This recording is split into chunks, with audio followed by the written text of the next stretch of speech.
E se a maior invenção da humanidade não for a roda, nem a escrita, mas uma coisa que a gente faz todo dia sem nem pensar, cozinhar? Hoje a gente vai mergulhar numa ideia fascinante. Como essa faísca de genialidade não só mudou nossa dieta, mas talvez tenha sido o que de fato nos tornou humanos. Quando a gente pensa na nossa evolução, o que vem primeiro à cabeça? O uso de ferramentas, a linguagem, a caça. Tudo isso é super importante, claro, mas existe uma teoria que aponta para um gatilho ainda mais fundamental. Algo que transformou nossa biologia e nossa sociedade de dentro para fora. Por muito tempo, a história que se contava era sobre o homem caçador, que começou a comer mais carne e a criar ferramentas melhores.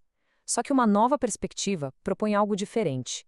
A grande virada não foi só o que a gente comia, mas como a gente preparava a comida. A passagem do cru para o cozido, essa pode ter sido a verdadeira revolução. E para a gente entender essa ideia a fundo, nosso caminho vai ser o seguinte. Primeiro, vamos conhecer a hipótese do cozimento. Depois, vamos ver os problemas da dieta crua. Em seguida, a revolução de energia que o fogo trouxe. E a partir daí, como isso mudou o nosso corpo e, por fim, como criou a sociedade. Ok, vamos direto ao ponto. Que ideia é essa que pode reescrever a história da nossa espécie? Essa é a hipótese do cozimento, defendida pelo antropólogo Richard Wrangham. E a ideia é bem radical. Cozinhar não foi só uma melhoria, foi o motor principal da nossa evolução. Para ele, somos mais cozinheiros do que carnívoros. Foi o ato de cozinhar que destravou a energia dos alimentos e permitiu que a gente se tornasse o que é hoje. Mas, para entender por que cozinhar foi tão revolucionário, a gente precisa primeiro dar um passo para trás e entender o problema que nossos ancestrais enfrentavam. O baita desafio que era viver só de comida crua. A vida antes do fogo era essa busca constante por comida. Caçar e coletar gastavam uma energia absurda, e o retorno não era nem um pouco garantido. Nossos ancestrais viviam presos nesse ciclo de correr atrás de calorias. Era um verdadeiro gargalo de energia. Agora, o pulo do gato está aqui. Uma dieta de comida crua tem limites biológicos muito sérios. Nossos parentes primatas, por exemplo, passam horas e horas por dia só mastigando. A digestão de comida crua é super ineficiente. Ela rouba muita energia do corpo. E essa falta de energia disponível limitava o crescimento de órgãos caros, como um cérebro grande. E um fato curioso: até hoje, nosso corpo não se dá muito bem com uma dieta 100% crua. E aí, tudo mudou. Uma descoberta deu aos nossos ancestrais a chave para um tesouro de energia que estava escondido na comida que eles já conheciam. E essa chave, claro, foi o fogo. Olha só essa linha do tempo. O Homo erectus começou a dominar o fogo há mais de 1,5 milhão de anos. Isso é muito antes da nossa própria espécie, o Homo sapiens, aparecer. Ou seja, o ato de cozinhar moldou a nossa linhagem por um tempo gigantesco, preparando o terreno biológico para a gente chegar onde chegou. Tá, mas como isso funciona na prática? Pensa no amido, de uma batata, por exemplo. Cru, os grânulos dele são duros, quase impossíveis de digerir. Mas quando a gente esquenta, acontece a tal da gelatinização. O amido meio que se abre como uma flor e fica totalmente digerível. E aí ele libera muito mais energia para o nosso corpo. Com a proteína da carne ou do ovo, é a mesma coisa. Crua, as moléculas são todas enroladas, complexas. O calor causa desnaturação, que basicamente desenrola essas moléculas. Isso deixa a proteína muito mais fácil de ser quebrada e absorvida pelo corpo. Resumindo, cozinhar é como se fosse uma pré-digestão da comida, o que economiza uma energia preciosa para a gente.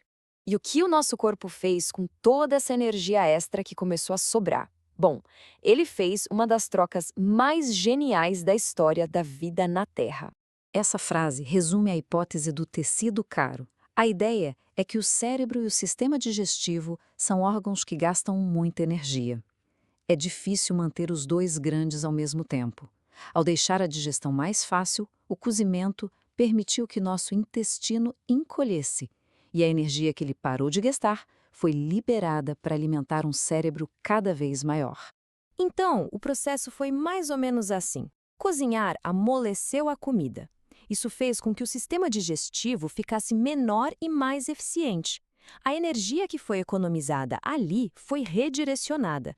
E o grande beneficiado foi o cérebro, que pôde crescer de um jeito que nunca tinha sido possível antes. Foi uma verdadeira troca evolutiva.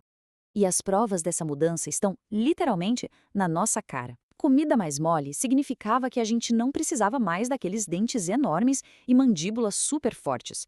Nossos rostos foram ficando mais delicados, um eco daquela primeira refeição cozida ao redor do fogo. Mas o impacto de cozinhar foi muito além da biologia. Ele transformou o jeito como a gente vivia junto. Vamos ver agora como essa tecnologia nos uniu. Pensa na fogueira. Ela era muito mais que uma cozinha primitiva. Era o ponto de encontro. Dava calor, protegia contra predadores e, o mais importante, era o centro da vida social. Foi ali, em volta do fogo, que a partilha, a conversa e a comunidade de verdade começaram a florescer. E cozinhar criou uma necessidade nova: cooperação. Alguém tinha que coletar, outro tinha que caçar e alguém tinha que preparar a comida. Isso gerou uma divisão de trabalho que virou a base da sobrevivência do grupo. A família se tornou uma unidade econômica, todo mundo dependendo de todo mundo. Essa ideia de divisão do trabalho pode levar a gente para uma visão meio simplista, né? É fácil imaginar as mulheres só cuidando do fogo, mas a realidade que a arqueologia mostra conta uma história bem diferente. E essa citação é muito reveladora.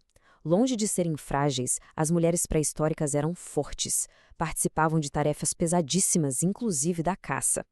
A divisão do trabalho não era sobre uma ser mais fraca que o outro, mas sobre uma parceria complexa, onde todos os papéis eram cruciais e muito exigentes fisicamente. Então, o ponto central é este: cozinhar nos libertou biologicamente, permitindo que nosso cérebro crescesse. E, ao mesmo tempo, nos uniu socialmente ao redor da fogueira, criando a cooperação que é a base da nossa sociedade até hoje. Foi uma revolução que nos moldou por dentro e por fora. E tudo isso nos leva a uma última pergunta para a gente pensar. Se a mudança para a comida cozida nos transformou de um jeito tão profundo, o que será que a revolução atual dos alimentos ultraprocessados, que são ainda mais fáceis de digerir, está fazendo com a gente? Qual será o próximo capítulo da nossa evolução alimentar? Fica aí a reflexão.